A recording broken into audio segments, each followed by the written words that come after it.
Hi, I'm Robert O'Brien from O'Brien Guitars, and welcome to our course on marketing for luthiers. I'm in my shop today here with Drew Boyd, and Drew will tell you a little bit more about himself here in a minute. As luthiers, we love building guitars, but we've identified three problem areas with doing that. One is building the guitar. The second one is finishing the guitar. The third one is selling the guitar. And that's where Drew comes in. Take it away, Drew. Robbie, thanks. Welcome to the course. I am relatively new to luthiery, but I'm not new to the world of marketing, as you're going to learn in a few minutes here. My experience in marketing goes back many years, and Robbie had a great idea. Sitting right here in his workshop, he suggested this idea of creating a course for luthiers that are interested in growing their business.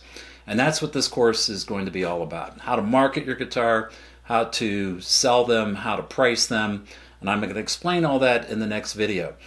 Now, one quick thing you should keep in mind. During the course, I'm going to refer a lot to guitars, but honestly, this course is for luthiers of every stripe. No matter what kinds of instruments you're making, it's going to apply to you. So when you hear me mention guitars, just swap in whatever instrument is of interest to you, and you'll see that the principles in this course apply just as well. What do you think? Ready to get started? Let's get started. Okay, welcome. We'll see you at the other end.